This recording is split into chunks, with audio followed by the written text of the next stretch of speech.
Hey there, what's up? So, what do you call this? Space ran out, like, despite having initially deleted. Anyway, whatever. And in the time that the space ran out, I just finished this project with the hair.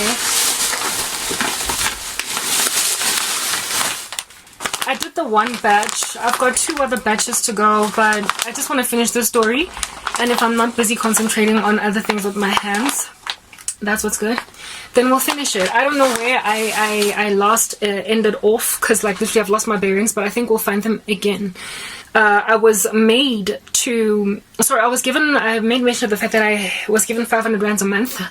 And then it was taken away from me, and then I was told to go and work at Woolies, and during the time I freaked out, so I went back to YouTube, following which I then within a month was slid into the DMs of by some dude, and he has been the bane of my existence. He's abusing me. He's actively trying to kill me right now using death curses, and he's basically developed an obsession towards me because of my sensuality. It's like he met a red light district prostitute without actually touching her. He just saw her behind some glass and he fantasized about ramming into her, and then he almost got her, and then she slipped right out of his hands, and now he's angry that he never got to like go in there. He tested positive for HIV, and that's why I gave that long story in the 34 part, and so now realizing that he can't have the fantasy of a godly woman mixed together with a stripper, he then now is just this basic stalker, and he's stalking me remotely. He's killing me remotely.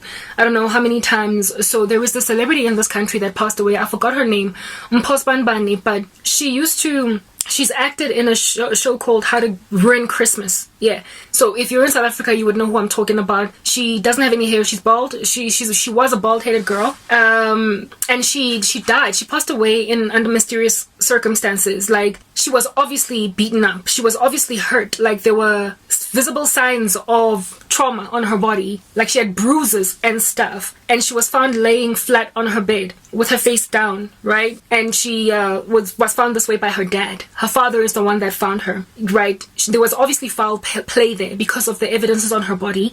But based on the case, since the last time I checked it, the guy was not apprehended, or the girl, whoever killed her, whatever led to her death, and never really, like, nobody found out. But it was obvious there was some kind of foul play. There was a crime committed, but nobody has been busted. Yeah, God keeps on giving me visions of me dying like that girl. Basically, what would be the case if I did die because of this guy's death curses. In the run-up to my death, there would have been visible signs of trauma. Like, there would have obviously been some kind of supernatural spiritual activity.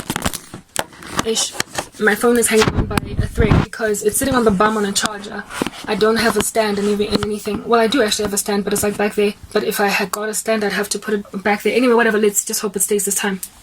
Yeah, no, this chick passed away under those conditions, right? And when I found out that she had passed away, I was like, oh my goodness, that's unfortunate. That really sucks, actually. I did let you guys know that I come from a season of watching a whole bunch of nonsense on Netflix, so that's how I found her, through that show, yeah, How to Ruin Christmas. She died under those conditions, and the Lord showed me that, right? So the girl was found by her dad, lying face down on her bed, and there were obvious signs of trauma. God was showing me that if I don't clean up my act and basically go to war with this guy, I will find your dead body, my daughter, and there will be obvious signs in the run-up to your death that you're being harassed spiritually. It will be clear from your social media accounts that you were cursed, that there was a whole bunch of witchcraft going on, but nobody will be able to identify your murderer. And I will rock up and in all of my devastation be the one to find your dead body. Yeah, so God keeps showing me my death basically being like that woman. But of course, he is my protector, my shield, and my coverer. So he would never ever let that happen. But he has been giving me flash visions of that woman's death ever since, right?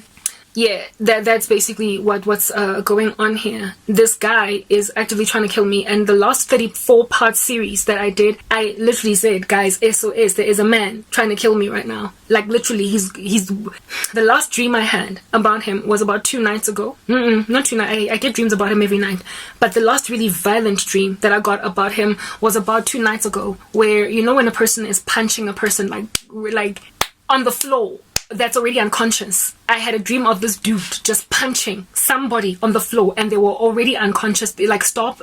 It's like killing a person, stabbing a person multiple times, and long after they're dead, you're still stabbing. But this guy, instead of stabbing, he was punching. And I woke up from a dream to recall that. And I was like, whoa, is this how violent this guy is right now towards me? And God was like, yeah, that's exactly what this dude is doing. Like, that's how much he's investing in your death. He's trying to get you to die. But remember, I told you in my dream, I couldn't see who was being punched. It was like he was like punching into air. He is doing a lot of witchcraft and he's afflicting me spiritually in the sense that I'm exhausted all the time and all that jazz. But he's not actually hitting me. He's hitting blanks. I keep on getting I had a dream of him like hitting his pistol, his gun. On some try, you know when you hit a TV to check for signal, but he was doing that with a gun. On some, why isn't it working? Why isn't it working?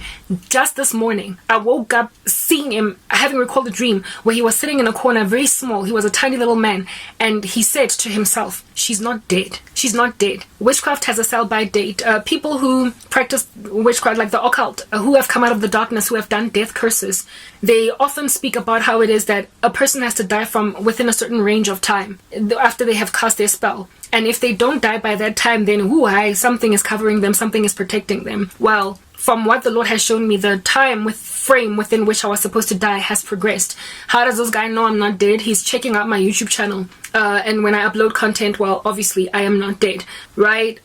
He keeps on coming there to bewitch me extra. He's just a psychopath. He's just a stranger that has become obsessed with a woman he couldn't have. And the reason why I'm in this position being killed by a foreign stranger is the fact that my family has been abusing me, and this dude feels like it is his prerogative to finish me off. So he's a very satanic man, and there's like, well, from what I see, not really much I can do for him. I don't know what in the world is going on with this guy. I don't care at this point. I have just been surviving him by the skin of my teeth. God wants me to knock him out altogether. Like, altogether. And there is a spiritual way to knock him out. And the Lord has been showing me I need to strengthen myself to conquer or to prosper, to knock him out. And not only him, but many of the other petty witches. So he is the most obsessed at the present moment with me. But there are every so often some random ex-friend of mine that might just get an idea to cast a "let me make sure Garabo never rises again" spell. And then she goes back to her job. And then there's another person that's like, "let me make sure Garabo never gets her job." Like, there are people who keep on just going back to take care of their existing witchcraft and then they leave again. But this dude is actively looking at me and working on the daily. And the things that he is sending my way are causing a lot of depression, melancholy. I'm getting a lot of nightmares of ropes, like around my neck, kankani. Oh, just 2 nights ago, I had a dream of him. Trata, these metal wiry hangers for clothing. He had unwound a wire of that nature and he was pulling me by it so I would die. He's investing in lots of witchcraft and he is paying. So he tried himself to do a death curse in his own environment because he's practicing within his own capacity. But he got frustrated by his weakness and he imagined he needed something stronger. So he paid some satanic woman from Jamaica to help him. He's now going outside of himself using money he doesn't even have to pay dark men. Well, it's a woman that he showed me that is known for succeeding with death curses. And this now woman is who is sitting on me. And this time around, it's getting so dangerous for me because of the level of depression in my body that God has been whispering into me, telling me, fast. Let's go to the next part.